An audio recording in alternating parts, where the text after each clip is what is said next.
Buenos días, como cada domingo nos reunimos una vez más a poder expandir las palabras del Señor en nuestros corazones, en nuestras mentes y a su vez también dar a conocer a otras latitudes la voluntad de Dios.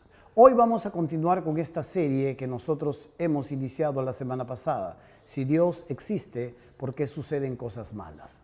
Resumiendo un poco lo que vimos la semana pasada, Epicurio había formulado una paradoja en la que ponía en entredicho la bondad de Dios, la capacidad de Dios y el conocimiento de Dios. Él decía que si realmente Dios existe, entonces Él no sabe nada, o Él no puede hacerlo, o realmente Él no es bueno.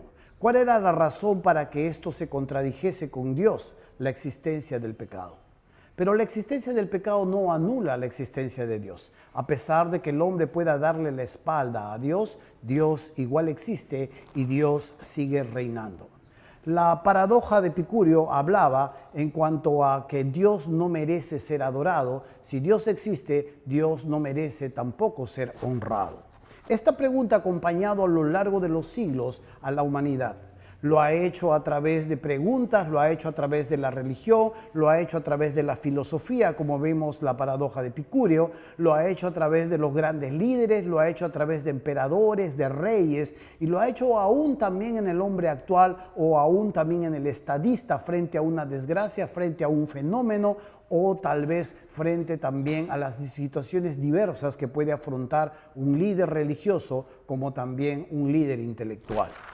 El que es tentado sufre una pérdida, el que atraviesa una mala racha en su vida, el que esperando una respuesta al mal que ya está viviendo, no ve esta respuesta, sino al contrario, se agrava. Hay preguntas que se hacen y una de las principales preguntas que se hace el ser humano es que si Dios existe, entonces ¿por qué suceden cosas malas? La humanidad ha tratado de profundizar en todo esto y la semana pasada nosotros tratamos de ver esta verdad. Leímos un texto en Romanos capítulo 1, versículo 18 en adelante, que iba a darle base a esta enseñanza y iba a desglosarlo a lo largo de los domingos. Quisiera una vez más posarme en este texto y hablar un poco y desglosar un poco acerca de lo que Dios nos dice.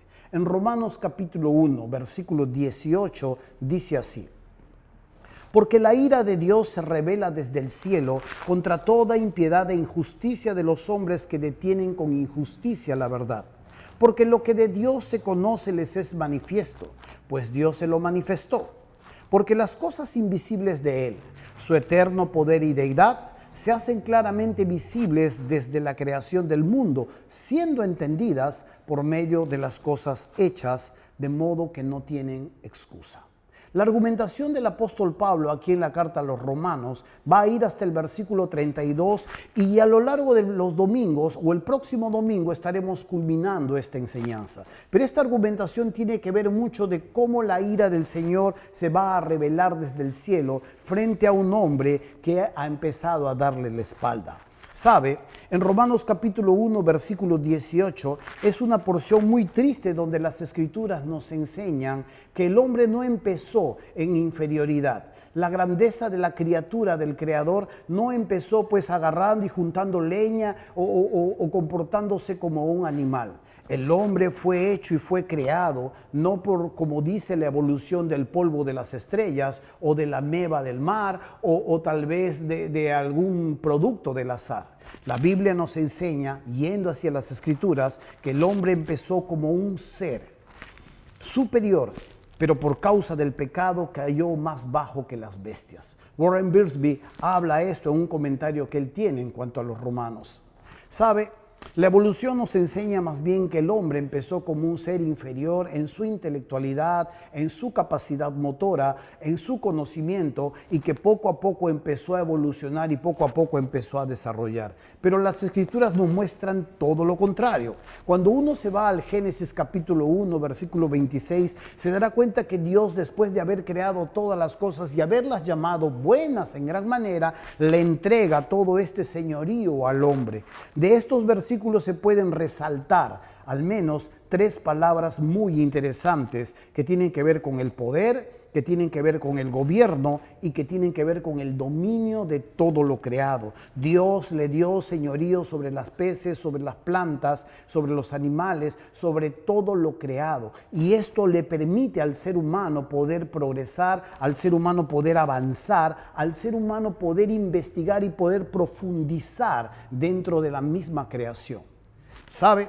Es por eso que las Escrituras nos dicen en el Salmo capítulo 8, el salmista preguntándose, mirando los cielos, admirando la creación, la belleza que todo esto concibe, dice, cuando veo los cielos, obra de tus manos, la luna y las estrellas que tú formaste, digo, ¿qué es el hombre?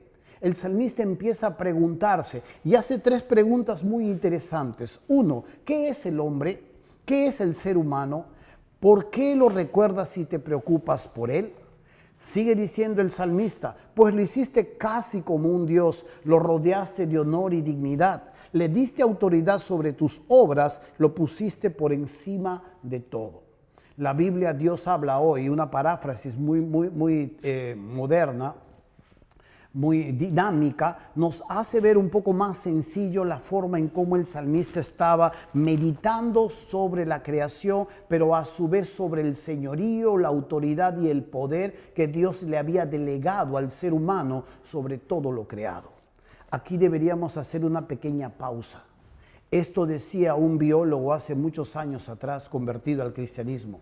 Esta es una de las razones por las que el hombre puede descubrir medicina, puede hacer tecnología, puede crear muchas cosas porque Dios le dio el dominio, le abrió el conocimiento a lo profundo de su creación para que pueda descifrar sus códigos, para que pueda descifrar sus enigmas.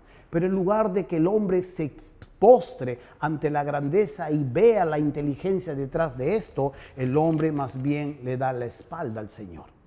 Y luego se pregunta en medio de sus inventos y luego se pregunta en medio de sus diferentes avances, cuando todo esto a veces sale mal, cuando a veces sucede una explosión, cuando a veces sucede un cataclismo, cuando a veces suceden muchas situaciones que no son esperadas. Si Dios existe, entonces ¿por qué suceden cosas malas? Ya vemos ahora en este momento la grandeza del ser humano. Al contrario de lo que pueden decir los nuevos ateos, que el hombre es producto del azar.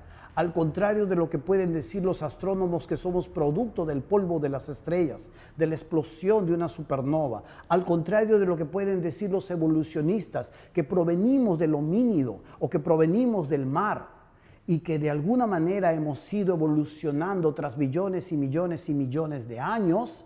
Dios nos muestra la contraparte de todo esto.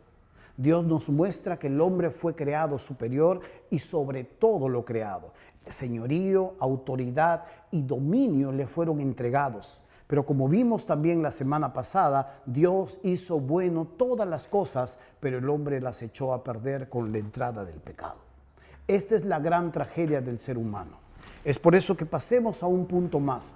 La tragedia de la criatura, dejando ahora su grandeza, va a empezar en un descenso de donde Dios lo puso, en la cúspide donde Dios lo situó. Va a empezar un descenso en su inteligencia, va a empezar un descenso hacia la ignorancia, va a empezar un descenso en su tolerancia y va a empezar un descenso hacia la testarudez. Estos aspectos en el ser humano van a llevarlo a ser lo que es. A lo largo de los siglos, el ser humano, en lugar de seguir avanzando y en lugar de acercarse hacia la grandeza, ha empezado en un proceso de descenso hacia la disipación, hacia la degradación. Y aunque puede lograr muchas cosas, y aunque puede inventar, y aunque puede de alguna manera generar teorías, filosofías y avances dentro de la sociedad y buscar el estado de bienestar, tarde o temprano se encuentra con una pared que él mismo ha levantado y vuelve una y otra vez a edificar sobre lo mismo. Quiero ver 2 aspectos dentro de su descenso. Este descenso en su inteligencia nos va a llevar a analizar el versículo 18. Dice el versículo 18, porque la ira de Dios se revela desde el cielo contra toda impiedad e injusticia de los hombres que detienen con injusticia la verdad. La historia de la humanidad comienza no siendo una bestia, sino siendo alguien grande. Contrario a lo que puede decir el evolucionismo, la Biblia nos enseña que Dios podía entender todas las cosas, el hombre podía entender todas las cosas, de modo que ellos no tenían excusa. El hombre se apartó de la verdad, el hombre fue entregado, el hombre fue dado todo para que pudiese tener sobre su señorío. Y hay algo que empezó el hombre a suceder en su inteligencia. Él podía entender, Dios le dio no solo la capacidad de poder entender, de poder razonar y de poder descubrir, sino que a su vez también le dio la capacidad de poder admirar, poder deleitarse y poder saborear las cosas hechas. Es interesante cuando nosotros analizamos estas dos palabras. Dios le dio al hombre toda la capacidad mental. Y aquí cuando hablamos de la palabra entendidas, estamos hablando de la palabra del raciocinio, de la mente, del entendimiento, de poder elaborar teorías, de poder conjeturar en lo correcto. Y cuando hablamos en las cosas hechas, es interesante ver también cómo Dios no solo le dio la capacidad para razonar, sino que también le dio el deleite para poder ver lo que Él había hecho. La palabra hecho aquí, cosas hechas, tiene que ver con una palabra de donde el idioma español toma prestado del griego poiema, y que tiene que ver con poema. Cuando uno mira cómo Dios ha hecho las cosas de manera hermosa, de manera armoniosa, en diversidad, en belleza, en profundidad, en tamaño. Y cuando uno mira toda esta creación, uno puede darse cuenta de las maravillas de la creación. Hay arte, hay poema, hay un gran poema que declama frente a su creación a través de todo lo creado, a través de su creatividad, a través de su inteligencia, a través de la armonía de cómo ha hecho todas estas cosas. Pero el hombre decide darle la espalda a las evidencias, el hombre decide darle la espalda a lo que ve, a lo que palpa, a lo que saborea, a lo que olfatea. Las flores que puede ver, los astros que le pueden maravillar. Hay arte en todo esto, hay poema en todo esto, y el hombre decide darle la espalda y tirarle con el ramillete en la cara al poeta que le compone esta gran y maravillosa obra frente a sus ojos. Esto es una de las desgracias o tragedias más grandes en el ser humano. Y continuamente el hombre se pregunta, pues, si Dios existe, ¿por qué entonces suceden cosas malas? Dándole la espalda frente al evidente, dándole la espalda ante lo maravilloso que le podía Dios mostrar, él se queda sin ningún tipo de excusa. Le da el poder de razonar, le da el poder de admirarse y deleitarse y saborear, pero el hombre decide ignorar toda esta maravilla delante de él. Las plantas, las raíces que le sirven de medicina al hombre, que le proveen los diferentes nutrientes al cuerpo, lo que necesita. Las aves, los animales, los insectos. Cuando mira el universo inmenso, lo macro, lo grande, uno podría mirar las variadas galaxias con las estrellas descomunales que nos harían desfallecer si nosotros pudiésemos verlas con nuestros ojos. O mirar hacia un grano de arena y ver cómo la ciencia ha descubierto, gracias al microscopio, todo un universo que está ahí dando y sosteniéndose solamente en un grano de arena. Imagínese todas estas maravillas que Dios nos ha dado y que el hombre definitivamente le da la espalda. Dios reveló aquí dos aspectos al ser humano y es muy clave que podamos entender esta verdad. En el versículo 20 dice, porque las cosas invisibles de Él, su eterno poder y deidad, se hacen claramente visibles. Note esto en su escritura. Desde la creación del mundo, siendo entendido por medio de las cosas hechas, de modo que no tienen excusa. Dos aspectos importantes en la persona de Dios se van a dar aquí. Uno de ellos tiene que ver, pues, como dice el versículo 20, dice, las cosas invisibles de Él, su eterno poder y su deidad. Hay dos aspectos que Dios muestra en la creación, su poder y su existencia. Y cuando el hombre puede mirar y tiene la capacidad de razonar y puede admirarse de lo concatenado de las cosas, de los sistemas que están armados, de todas las maravillas y enigmas que puede de pronto no contestarlos todo a su vez, tiene que darse cuenta que hay una inteligencia detrás de todo esto. Que todo esto no puede surgir de un azar, que todo esto no puede surgir de una explosión, que todo esto más bien surge de una mente superior que pone al hombre todo esto para que él lo disfrute y para que él lo explore. ¿Sabe? El hombre al rechazar a Dios empieza a desatar algo sobre su cabeza. Versículo 18 nos dice, por tanto, que la ira de Dios se revela desde el cielo contra toda impiedad e injusticia de los hombres que detienen con injusticia la verdad. La ira de Dios se ha venido revelando constantemente a lo largo de los siglos. La ira de Dios se ha venido revelando a lo largo de los tiempos. Usted puede ver el gran diluvio de Noé cuando la humanidad llegó a una cúspide en su maldad. Usted puede ver la ira de Dios que se revela sobre la potencia que esclavizaba a los judíos, los egipcios y el faraón. Usted puede ver diferentes momentos cuando Dios no solo puede empezar a castigar a su pueblo que le da la espalda con otras potencias, sino que a su vez a esas mismas potencias Dios también las castiga al haber tocado a su pueblo. Dios constantemente está revelando su ira. Es un enojo que procede de una decisión razonada. Ojo, y aquí quiero hacer un énfasis en cuanto a la ira de Dios. En lugar de que surja de un arrebato de enojo, de un arrebato de las emociones, tal como tenemos nosotros los humanos, es una reacción natural que tiene frente al rechazo, frente al desprecio y frente a la ofensa que le hace su creación al ponérselo él, todo a sus pies, y el hombre lo menosprecia.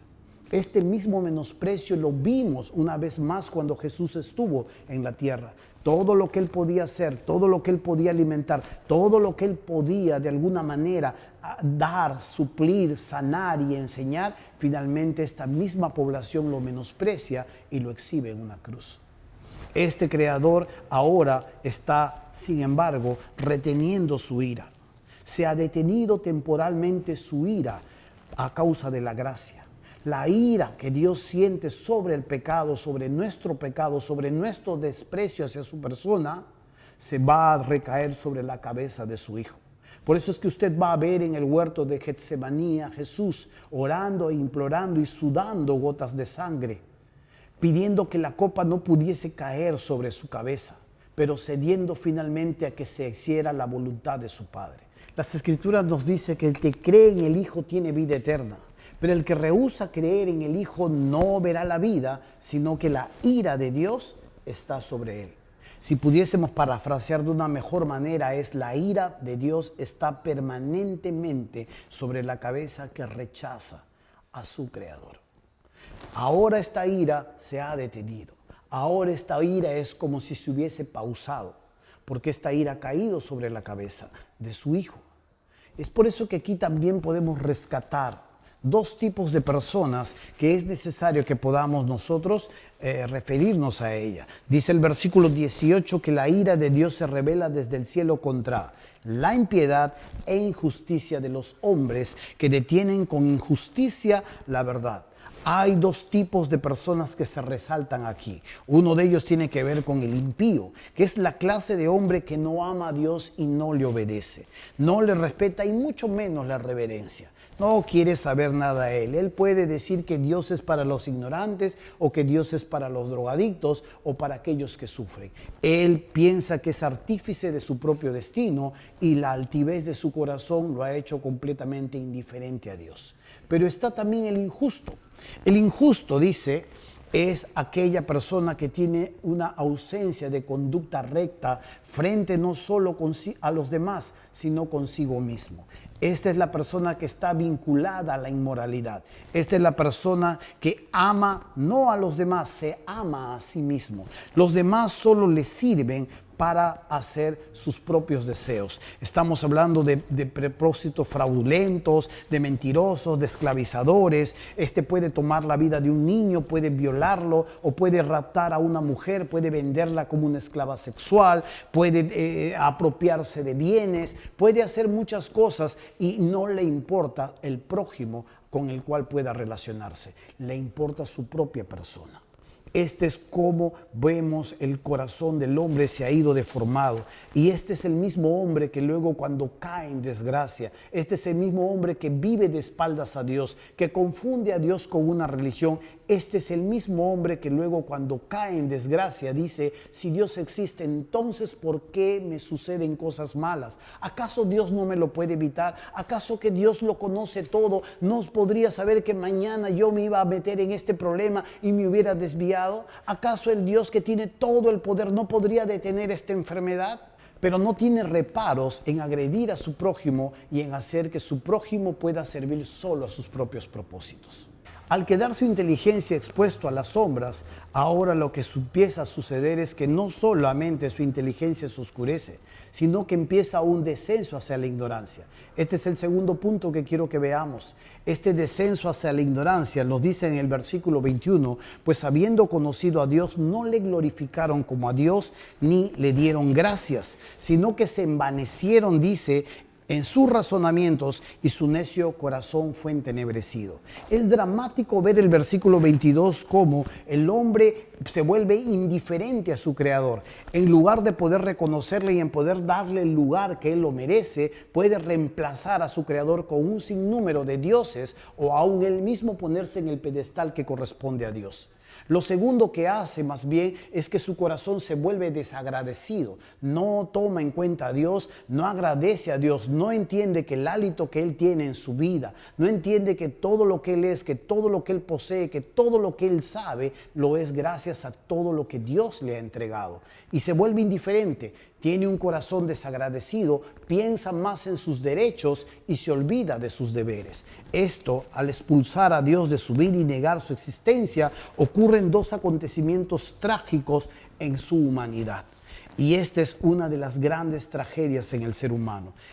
Algo va a empezar a ocurrir. Dicen el humanismo hace al hombre un ídolo y adora al hombre como el Dios de su propio destino. Pero cuando vemos aquí el humanismo, cómo toma al hombre y saca a Dios y pone al mismo hombre, también lo pone como el mismo Dios que puede guiar el destino de la propia humanidad.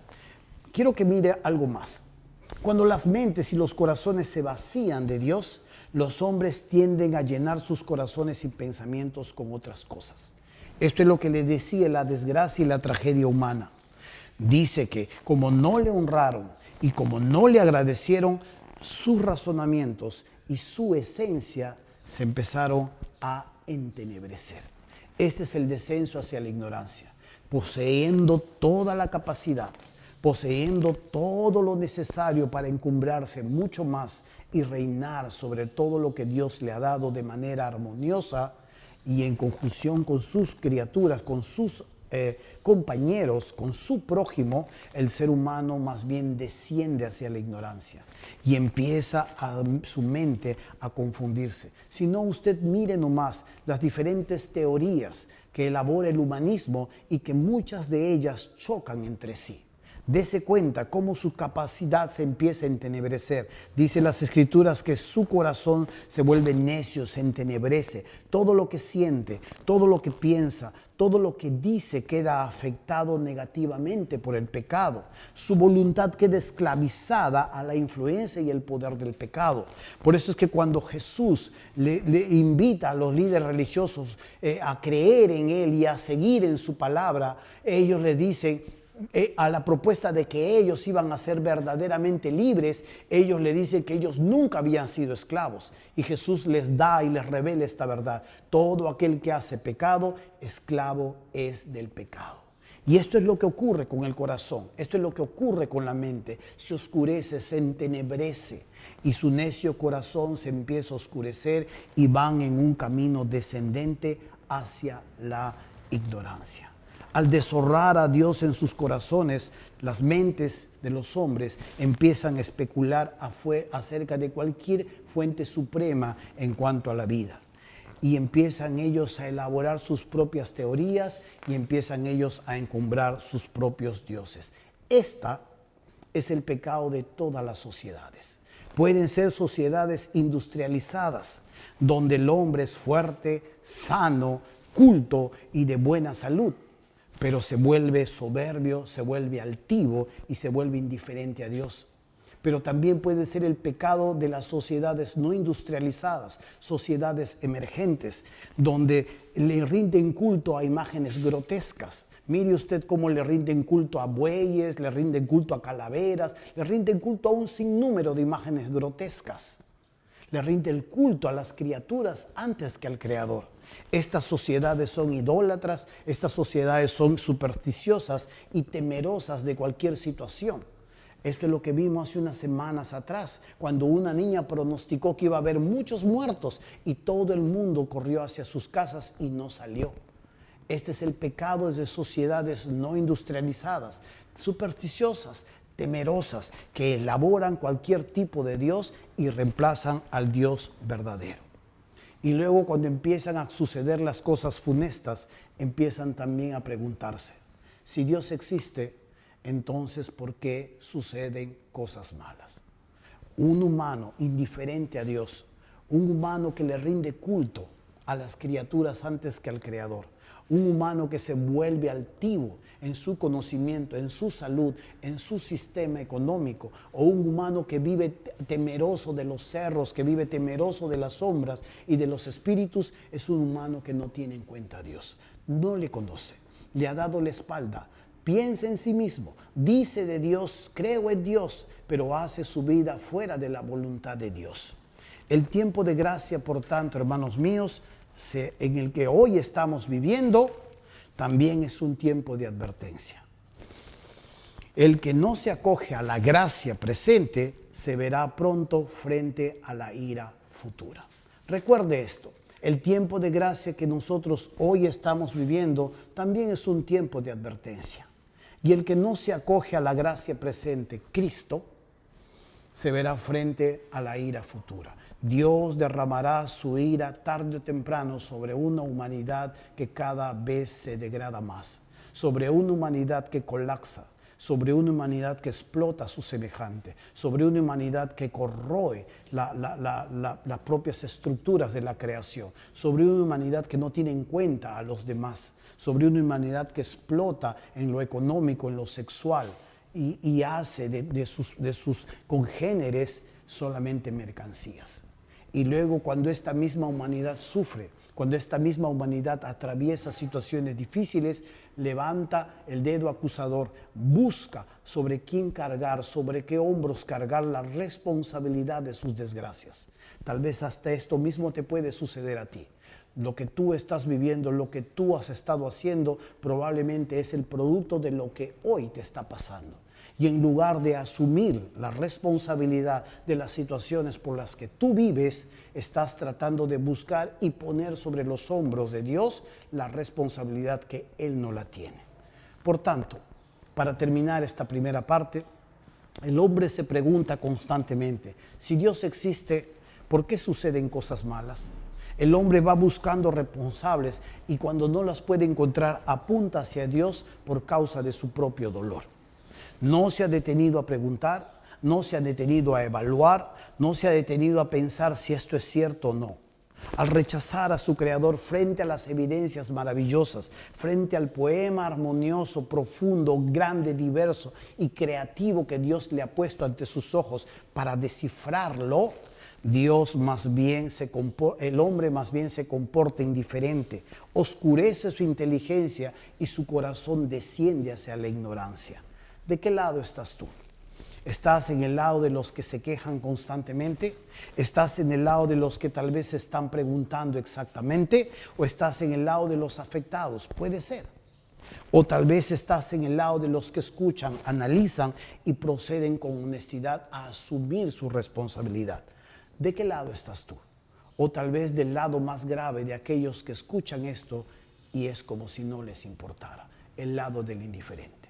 Pero tarde o temprano el ser humano dará cuentas de sí frente a su Creador. Así que, amigo mío, hermano mío, anímese. Mucho de lo que vivimos son simplemente situaciones provocadas por el mismo hombre. No tenemos que buscar los chivos expiatorios por diferentes lugares. La sociedad ya se lo pone al Señor. Pero usted y yo, que somos cristianos, sabemos claramente que estas cosas que aunque estemos atravesando situaciones de sombra, de muerte, y aunque estemos atravesando por el agua o aunque estemos atravesando por el fuego, sabemos claramente que el Señor está con nosotros. Él ha prometido su presencia entre nosotros. Él ha prometido acompañarnos a lo largo de un tiempo de aflicción, porque en el mundo encontramos aflicción. Pero tú, amigo mío, si aún todavía no conoces a Jesús, no permanezcas en el lado del dolor. Ven a Cristo. Permítele que Él pueda sanar tus heridas. Permítele que Él pueda contestar tus preguntas. Permítele que Él pueda cambiar tu cosmovisión, tu vida, tu concepto de lo que es la paz y lo verdadero. Y permite que Jesús pueda entrar a reinar a tu corazón. Una oración sencilla, una oración de arrepentimiento en tu corazón, ahí, tú con Dios, puede permitir a Dios darte una nueva vida. Hoy en este día podemos orar juntos si es que tú lo deseas. Oremos un momento. Amado Padre, te doy gracias por el conocimiento que tú nos traes. Te doy gracias porque eres un Dios que existe. Eres un Dios que ha puesto las cosas frente a nuestros ojos y las podemos ver, las podemos apreciar y las podemos sentir y saborear. Sabemos tú que eres el hacedor de todas las cosas, pero te hemos rechazado. Hoy en este día nos arrepentimos de volver la espalda hacia ti. Y al contrario, Señor, queremos pedir perdón de nuestros pecados, e invitarte a entrar a nuestro corazón. Permite que Jesús, tu Hijo, entre a nuestras vidas, sane nuestras heridas y nos dé la vida eterna. Te lo rogamos en el nombre de Jesús. Amén.